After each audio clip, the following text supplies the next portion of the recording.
pesa bino nyonso baye bozwi opportunité chance ya kozala so na biso na temps oyo na kati ya chaîne na biso ya YouTube CLZ SSTV. Nopesa bino mbote na kombo na Yesu Kristo. Pamba te bolingo ya Nzambe ezo se manifester na kati ya mukanda na ye. Bible oyo tozo simba de Genèse à l'Apocalypse eza bolingo ya Nzambe. Lelo bato ebele baza koloba so bakufi o Nzambe moko ayebi eza mokano ya Nzambe. Menga soki nazongi na Bible nazomona ke na mukanda Ezekiel 18 verset 32 Nzambe azoloba boye. Molinga mikati na nkolo petanga Bible na yo. Ezekiel 18 verset 32 nazotanga ngo na kombo na Yesu Kristo.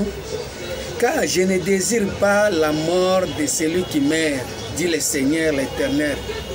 Convertissez-vous donc et vivez. Oka.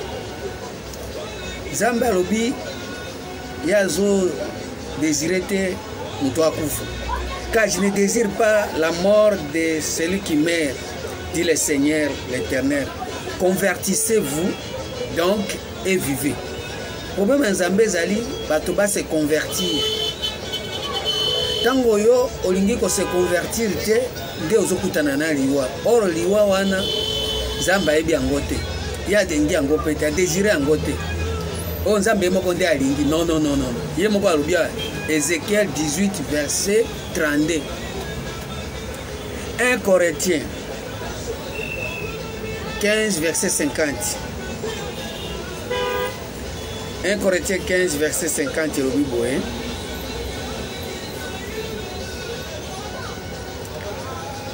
Azotanga ngona kombo na Yesu Kristo, yo petanga Bible na yo. 1 Corinthiens 15 verset 50. elobi boye. Ce que j'ai dit, frère, c'est que la chair et le sang ne peuvent hériter le royaume de Dieu, et que la corruption n'hérite pas l'incorruptible. Voici, je vous dis un mystère. Nous ne mourrons pas tous, mais tous nous serons changés. Bible ezoloba bien que tokokufa biso nyonso te, mais so tolandi lelo depuis l'an 0 ti lelo nanyaza ne bato nyonso bazokufa. Mais selon Bible, selon 1 Corinthiens 15 verset 51 babi tokokufa biso nyonso te, tokosala nini? Tokochange. Yango mo Nzambe azolinga te to se convertir. Convertissez-vous et vivez. Balinga mikati na nkolo lelo sikoyo tango tozokufa o Nzambe moko alingi. Or ozokufa sans proto se convertir. Or soko se convertir okufa isusu te babi nous ne mourrons pas tous mais nous serons changés. So ito changer to kendo wapi to tikala libela oui to tikala libela to kufa isusu te parce que Jésus aya ko pesa biso vie éternelle ezali vie oyo ezaka na liwa te. Mais soki totali na mokili boye bato baza na vie éternelle te, bato bazokufa siko vie éternelle ezani. Or soki tozongi siko na Bible vie éternelle eza boyebi. Jean 17 verset 3. Vie éternelle, ceux qui te connaissent, c'est toi le seul vrai Dieu et Jésus-Christ que tu as envoyé. So soko continue na kati na boyebi na pososoli ya Jésus-Christ na Nzambe nde okoti na vie éternelle. Parce que soko oyebi Jésus te, oyebi pe tata na ete. Ça veut dire yo epa na yo liwe eza nango permis. Siko bato bazoko kota baza na boyebi ya Jésus na tata na baza wapi bo batikali libela na micho baza wapi. Depuis l'an 0 te lelo bao bayebaki tata na bayebaki ye moko baza wapi. Oto ndima ke lilobo ya Jean 17 verset 3 eza ya solo. Mais okotala boye depuis l'an 0 te lelo ndata moko baza te. Or Jésus ayebi ke vie éternelle ezali. Yango zomona tozolinga tozongisa bino na vie éternelle ya boyebi. Pour na kati ya boyebi ya Nzambe liwe zate. Proverbe 12 verset 28.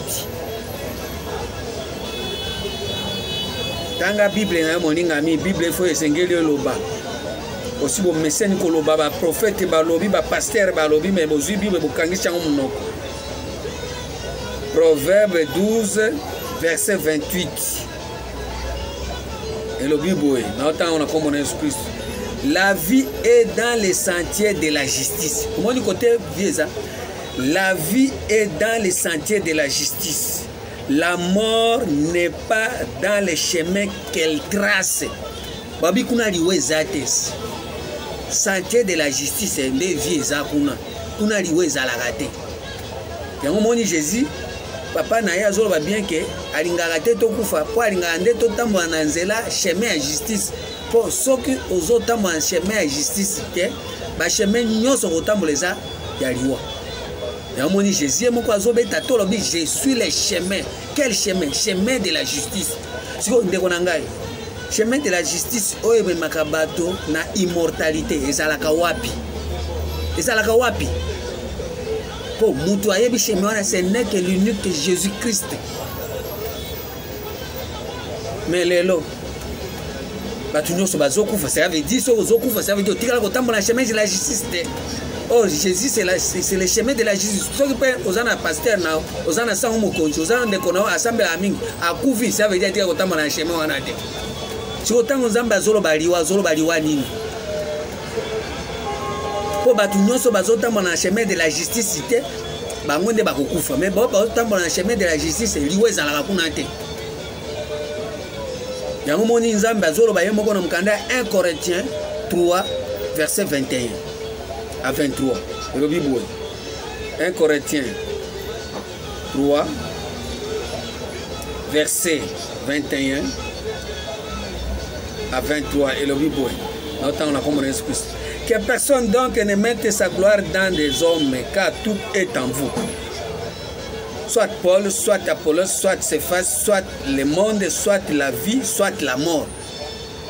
Soit les choses présentes, soit les choses à venir. Tout est en vous. Mon Nzambe soit la vie, soit la mort. Nous sommes à bino. Et ça y est. Nzambe ebili wate. Même vie. Ba vie kaka obozana ngo Nzambe zanga, Nzambe za bien, nazana vie, Nzambe pesinga abi nous sommes à bino. Et ça y est.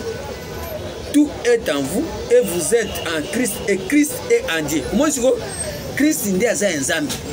C'est-à-dire ce que lingo kota siko comme na pas Nzambe faut le kananzela Christ. Or Christ est des chemins. Chemin à justice. Balinga mikati na nkolo. Toti ko saka na makambo Nzambe. Toti ko saka na Bible. Toti ko torde sasa lo Nzambe. Siko tango yo zo tanga Bible pona makambo etali bato bazokufa. Otangi yango ozwi Bible fungolo otangi bazokufa. Ozotanga makambo Nzambe to otanga makambo nawo. Poli weza ya biso te ya Nzambe te za ya biso. Oh Bible za lo Nzambe. Yango ano moni sikoyo na minute oyo batu nyonso bazokufa, ça veut dire batambola na chemin ya justice te po babi kuna liweza la te. Tota siko côté liweza la. Proverbe 16 verset 29 à 30. Proverbe 29 verset 29. Oui, Proverbe 16. Proverbe 16, verset 29 à 30. L'homme violent séduit son prochain et le fait marcher dans une voie qui n'est pas bonne. L'homme violent séduit son prochain et le fait marcher dans une voie qui n'est pas bonne. Verset 25 de la Bible. Telle voie paraît droit à un homme, mais son ici c'est la voie de la mort.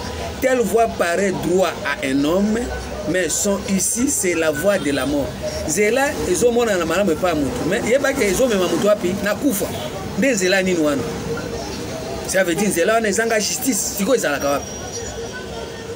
L'homme violent séduit son prochain et le fait marcher dans une voie qui n'est pas bonne.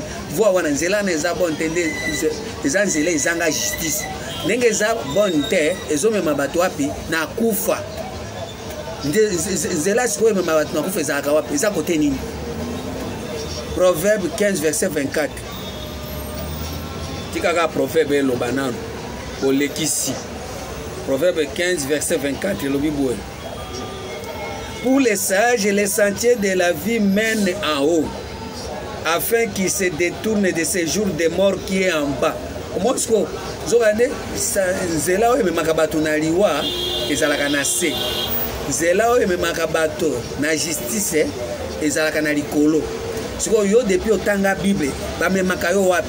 Na likolo to na se. Soki batangi Bible balobelaka yo makambo ya likolo oyo eza ya Nzambe, to balobelaka yo makambo ya se oyo eza ya bino,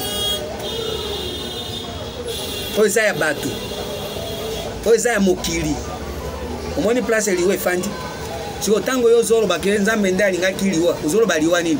Or nzela ya liwa eza na se, nzela ya justice eza na likolo. Na otanga proverbe 15 verset 24.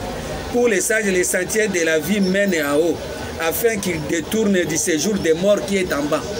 Ozomona siko zokande siko yo boki kotambola na nzela oyo ezobimisa ezokitisa na se, et puis nzela ya se moto ayebi yango bien eza nyoka. Apocalypse 12 verset 3. Balinga mikati na nkolo tanga Bible. Apocalypse 12 verset 3 elobi boye. Un autre signe parut encore dans le ciel, et voici c'était un grand dragon rouge ayant 7 têtes et 10 cornes, et sur ses têtes 7 diadèmes. Sa queue entraînait les tiers des étoiles du ciel et les jetait sur la terre. Et zoakaka étoile elongoli na likolo ekitisi wa pinase. Soki ozana étoile na yo, soki olingi briller, soki ozana makambo mingi ya bonzambe, soki olingi fungwama, ezuka bonzambe wana ekitisi yango na se, esika liwe ezali, esika bibembe ezali. Yango moni lelo batu nyonso baza komemama na liwa, basi bakutani na dragon oyo azokitisa bango na se, esika liwe ezali. Yango ozomona batu bazokufa kufa na nani? Na dragon. Pour être azo apparaître na ciel, pour azo étoile ya kitisango na se, pour être liwa monana balinga mikati na nkolo. Et puis mokila na ye tete na ete mokila na tellement ya za mokila nde akumbaka ba mokila nyonso bakita na se. Yo poza mokila ye mokila bokutani ba mikila mibale bokutani bokiti na se. Or la tête ce n'est que Jésus. Soki olingi okutana na muto aza na sa jamais mona likolo, il faut azala na Jésus, puisque Jésus c'est la tête de l'église.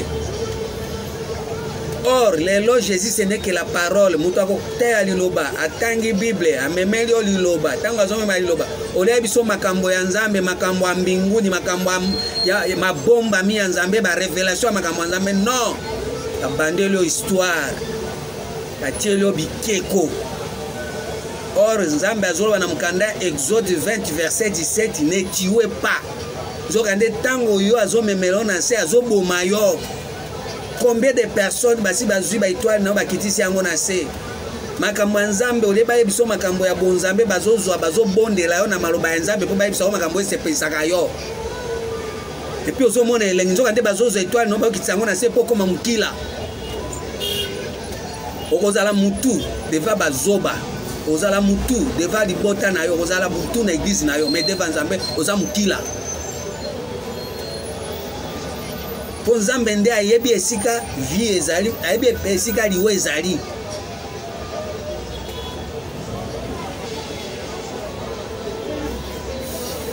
Yango wana sikoyo ozomona tozoyoka loba Nzambe tozo changer te, puisque toza assemblée des morts. Bozo fana kati assemblée ya ba mort, assemblée ya ba kufi, bibembe.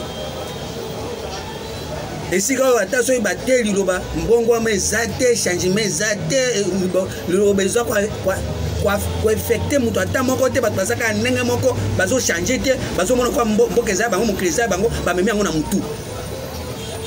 Soso ekanda Nzambe ye abandi obeta moko soko okei olobi o akufi eza volonté ya Nzambe. Non, eza volonté ya Nzambe te. Nzambe ebiliwa te. Nzambe ayabika mwana na ye, liwe eza ya bino, vie eza ya bino, pole eza ya bino, siècle eza ya bino, siècle à venir eza ya bino, mais Nzambe ayabika Christ. Toti kotanga mukanda ya 1 Corinthiens 3 verset 23. Et puis Christ est moko azobeta tolo. Nul ne peut aller au Père sans passer par moi.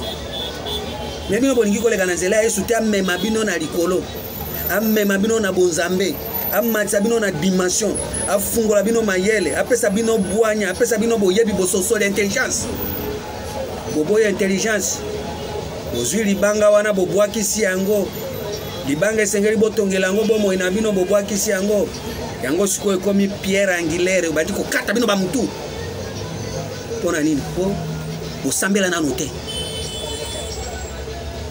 Boza bato bozo simba Bible. Bofanda na assemblée des morts. Matthieu 24 verset 28. Matthieu 24 verset 28. Et le Bible. En quelque lieu que soient les cadavres, là s'assemblent les aigles. Et si kabi bembezali, de si ba aigle bazali. En quelque lieu que soient les cadavres, là s'assembleront les aigles. Ça veut dire bato et si kabi bembezali de place ba aigle bazali. Et si kabi wezali, place wana de ba aigle bazali. C'est-à-dire quoi? Et si ka makambo ya terre ezali de place bato bo pumbwisa makambo, bo pumbwisa makanisi, de place ba raisonner, ni ibembe vie ezate. Mais si ka Jésus vit, place Jésus ezali muto atama ko pumbwisa makanisi azate. Et si ka esengeli bato ba yeba nzambe, o ba pumbwisa makanisi, ba koma ba aigle, ba koma ba ndeke. Et place wana ba usangana te, mais soki ebembe fandi de place wana ba sangani. Yango moni na mukanda kaka ya Matthieu 24 verset 3 le Bible. Matthieu 24 verset 3 le Bible. Il s'assit sur la montagne des Oliviers et les disciples virent en particulier lui faire cette question.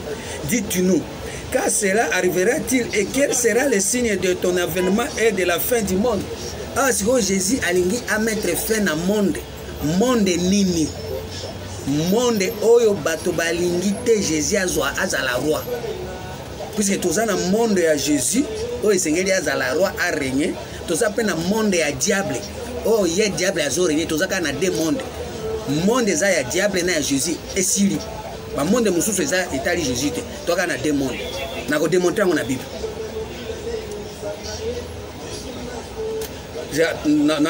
Na tangela monde ya diable. Matthieu 4 verset 8. Matthieu 4 verset 8. Matthieu 24 verset 8. Matthieu 4 8e verset. Le diable les transporta encore sur une montagne très élevée, lui montra tous les royaumes du monde et leur gloire. Diable ndi azozwa. Oyebi soki yo muto yena ndako muto. Mukolo ndako présenter yo. Ndio moni diable azwaki Jésus pe azo présenter royaume ya mokili. Le diable les a transporté encore sur une montagne très élevée, lui montra tous les royaumes du monde et leur gloire. Diable ndazo la kisango, balinga mikati na nkolo. Aweza ba ange tezande diable ndazo la kisango. C'est comme si soko kutani na monde wana yoso bala kisio mbala moko fukami, mais Jésus awa atikala ko fuka mate. Puisque ayebi ke monde oh il faut ya détruire yango. Mais yo soki okutani na diable alakisi yo monde wana yo olingi monde wana ba construire yango. Yango moi siko moyen bokota na fin du monde ya nzambe zate bozo ba fin du monde bokanisi monde physique.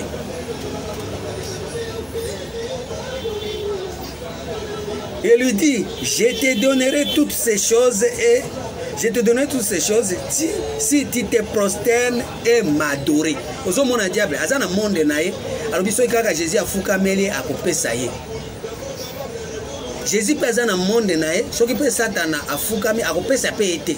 Puisque jamais Satan oki ko récupérer monde ya Jésus. Pokuna ye ba kitisaka kana se ba bengana kaye kutu. Mais Satan ne alingaka apesa Jésus monde ya ye apesa ngo Jésus. Mais Jésus aboyaki. Jésus lui dit, retire-toi Satan. Car il est écrit, tu adoreras le Seigneur ton Dieu et tu lui serviras lui seul. Lui seul. Alors le diable les laissa et voici des anges virent auprès de Jésus et les servaient. Comment Jésus a boy naïm. Tango a boy, diable peut attiquer. Mais yo au boy a raté. omekakata koboya te soki diable alaki soki kaka obi yaka na kopesa yo kaka mwa mopiko ka ya mwa eloko oyo ofukami mbala moko. Or soki ozofukama oza na monde na ye ozoservire ye ozoadore ye. Yango sikoyo Jésus azolinga na Matthieu 24 amettre fin ya bamonde wana. Matthieu 24 verset 3. Il s'assit sur la montagne des Oliviers et les disciples virent à particulier lui faire cette question. Dis-tu-nous, quand cela arrivera-t-il et quel sera le signe de ton avènement et de la fin du monde? Bino bozuka que monde oyo ba mettre fin, eza monde oyo eza physique. Na kozongela ka Matthieu 24 verset 3. Tokena on a 1 Jean 2 verset 15 à 17 total à monde. 1 Jean 2 verset 15. Yoka monde. N'aimez pas le monde, ni les choses qui sont dans le monde. Si quelqu'un aime le monde, l'amour du Père n'est pas à lui. Car tout ce qui est dans le monde, la convoitise de la chair, la convoitise des yeux, l'orgueil de la vie, ne vient pas du Père, mais vient du monde. Et le monde passe et sa convoitise aussi, mais celui qui fait la volonté de Dieu demeure éternellement. Au moins, place vie, Isaïe. Si vous avez la volonté en Zambé, vous pouvez demeurer éternellement. Vous pouvez aller. Mais vous avez voté en Zambé, vous avez voté en Satan, et puis vous pouvez faire Zambé. Zambé a habité. Vous avez la volonté en Zambé, vous pouvez demeurer éternellement. Mais si vous avez la volonté en Zambé, vous pouvez faire Zambé a habité. Zambé a habité. Si vous avez Makambo. Et aussi, yondo yebi Makambo, Bible est aussi. Non. Yangwa no moto comme si on attend que to décrire monde ya Jésus te to construire monde ya Jésus pour to ko décrire monde ya nani ya diable to za na deux monde pour ceux qui tozotika monde ya diable ezala bozolo bakake fait du monde ante ta diable azorenya na monde yango azola kisabino pe biloko na ye bozozwa yango pe bozo ko sakampare nango pozo beta nango fier Nzambe asali ngabo Nzambe asali te diable muto asali.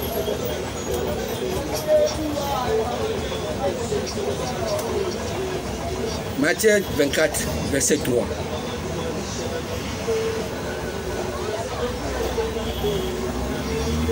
Matthieu 24, verset 3.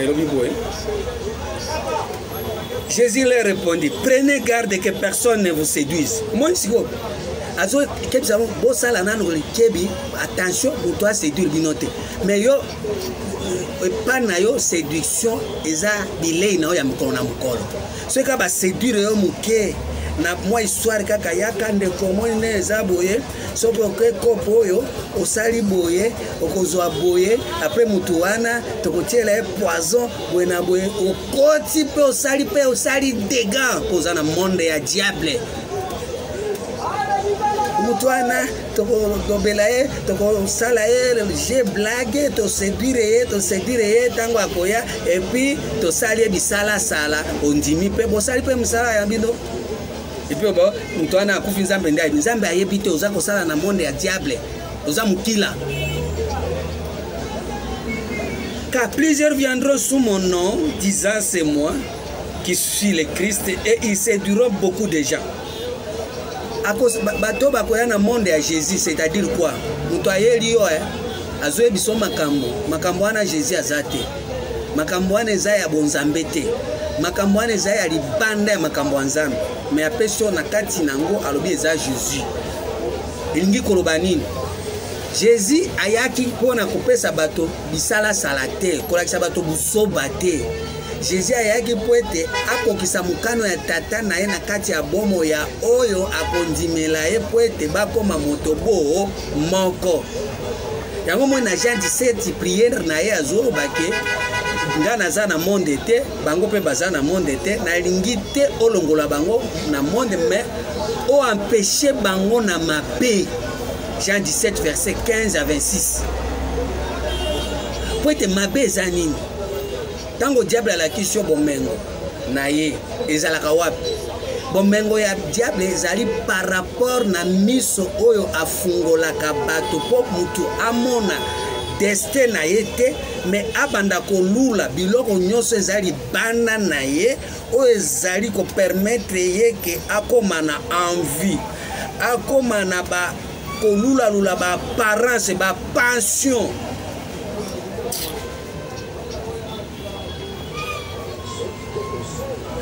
Biloko nyonso wana eza babile ya diable nde apresentaka yango bato batable ya bademon. Siko soki ofandi braso wana okomi sikoyo na bainquiétude, okomi na komitungisa nzambe ngai nakolia mokolo nini nakolia likelemba na ngai ya mbula na ngai na umeli boye na boye likelemba yo yokanaki likemba na nzambe yo bosaki likemba na nzambe ke yo kolia mokolo boye mokolo olio ya ulukana no nzambe a faire découvrir yo soko oza nani wana nde okota na monde ya Jésus. Po monde ya Jésus ayaka mpona kolakisa bato mutu na mutu ayeba destin na ye. 1 Corinthiens 4 verset 5.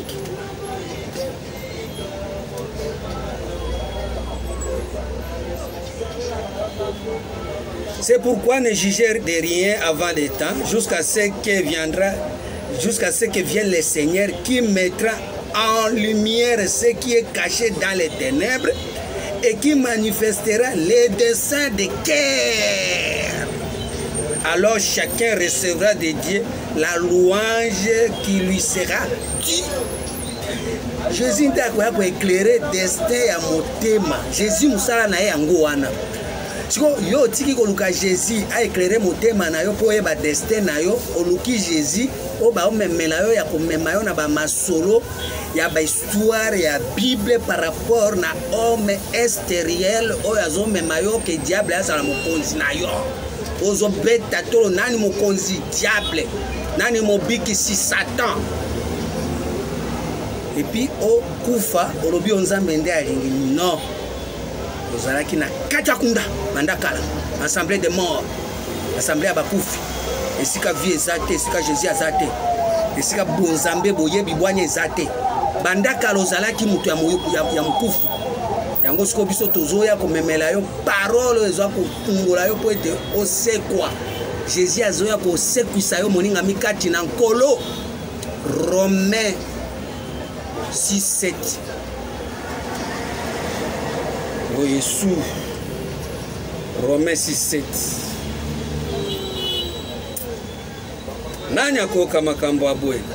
Car celui qui est mort est libre du péché. Soko kufi Jésus foi ya susu aboma yo po kufa pose suna masumu te. Po oya ko kufa azesu na masumu te. Yo ozaki na vie, mais vie wana ezaki ya Jésus te, ezaki vie ya diable. Tango ala kiso bomengo na ye ya biloko na ye ozui yango komi na vie, mais vie wana Jésus azoya ko bomango. Nde destruction siko ya fin ya monde yango wana. Soko ndimi ko kufa nde monde kopi na fin.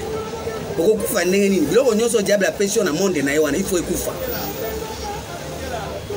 Or, si nous sommes morts avec Christ, nous croyons que nous vivrons aussi avec lui. Et comme si vous avez kufa na ko bimansusu na vie koto.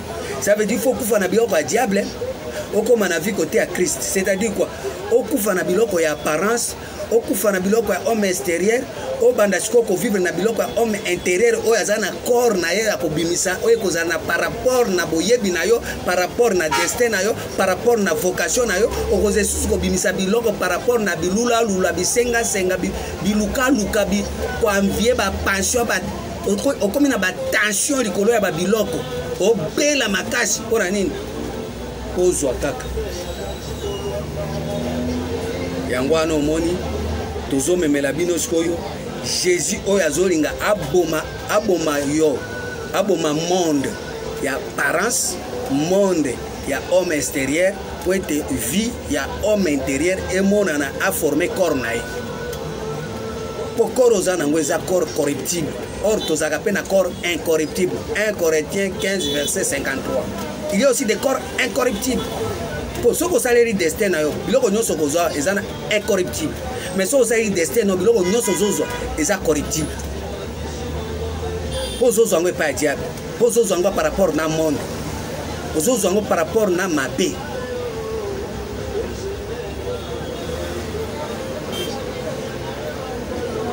Or, si nous sommes morts avec Christ, nous croyons que nous vivrons aussi avec lui. Dans verset 12. que le péché ne règne donc pas dans votre corps mortel et n'obéissez pas à ces convoitises. Qu'obéir sur na ba convoitise wana te molinga mikati na nkolo omoni moninga zui obandi kosala ba prière ya mbwakela obandi kosala ba prière ya kosenga oze kosala prière ya lokoso po moninga zui yo pozwa kaka orta na yo nano ekoki te ngonga na yo po biloko eza na kati na yo eza oyo ya ye te mutu aza na oyo ya ye babengaka yango badiversité. Oh Yesu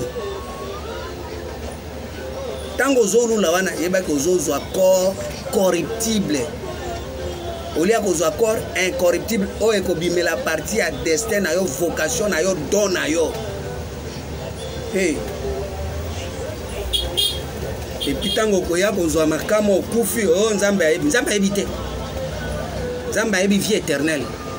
Bato na ye baza bato ya vie éternelle.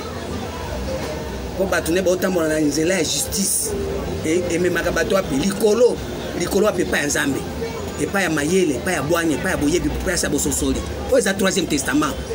Olingi nini? Oyo eza 3e testament. Okanisi na kolobela bino neti bato nyonso balobaka. Nazwa maloba oyo nazongisa yango na kiti yango na se nabanda kopakolo mafuta. Oh di siko tokomi na ntango esengeli mutu nyonso oyo ayebi Yesu te ayebi diable ase débarrasser na monde wana totia fin ya monde, puisque diable ase a séduire azolobaki ye nde Christ par rapport na kolakisaka bino biloko ya terrestre, biloko ya se, biloko ya mokila. Yo po bien nzambe asali ngako nzambe asali yango par rapport à destin na yo tozwi yango aparti ya envie na yo, aparti ya convoitise na yo. Soko olingi te kolongwa na biloko wana yebake fin du monde epa na yo eza masolo ekotikalaka kosalema te mpo komonaka yango te. Mais il faut mettre fin na monde wana. Po soko mettre fin na monde wana nde Jésus sikoyo abandi ko créer monde mosusu oyo eza ya ye oyo aza na pouvoir likolo na yo. Or Jésus azalaka na pouvoir à partir ya mutu na destin na ye po ye nde aéclairaka destin ya mutu. Toti kotanga mukanda 1 Corinthiens 4 verset 5. Ya omona Jean 9 verset 4 alobi boye dia totanga ngo Jean 9 verset 4 elobi nini na otanga ngo na kombo na Yesu Kristo yo petanga Bible na yo. Il faut que je fasse tandis qu'il est jour les œuvres de celui qui m'a envoyé. La nuit vient où personne ne peut travailler. Or, la nuit, mutu a travaillé, ce sont les diables. Il y a ça à Boutou. Tellement il y a ignorance. Il y a ignorance. Beaucoup de Boutou besoin travailler. Yes, Jésus a dit, Boutou sous son travail. Puisque à ça mettre fin au monde, il y a Boutou. Monde, il y a diable. Il faut que je fasse tandis qu'il est jour les œuvres de celui qui m'a envoyé. La nuit vient où personne ne peut travailler. Pendant que je suis dans le monde, je suis la lumière du monde. Pendant que moi je suis dans le monde, je suis la lumière du monde. Pendant que Jésus a éclairé destin na yo, yende a éclairé monde. Eh, balingami. Matea ya boyi, ezo kote la yo na ndako, ofuti tikete, opesi dimete, opesi offrande te, opesi mabonza te. Et puis au bois qui sayango et puis au kufa au ba kenzambe ayebi okufa keli felo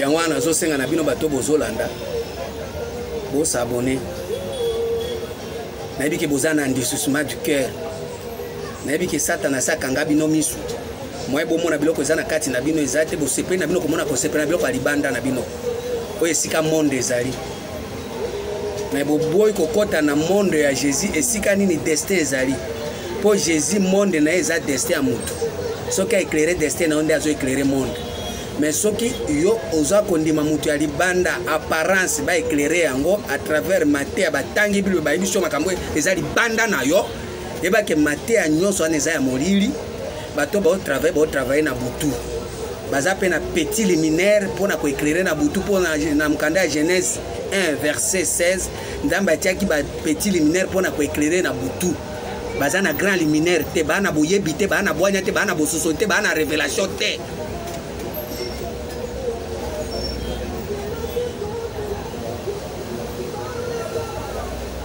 etikala boye na komona Yesu Kristo amen.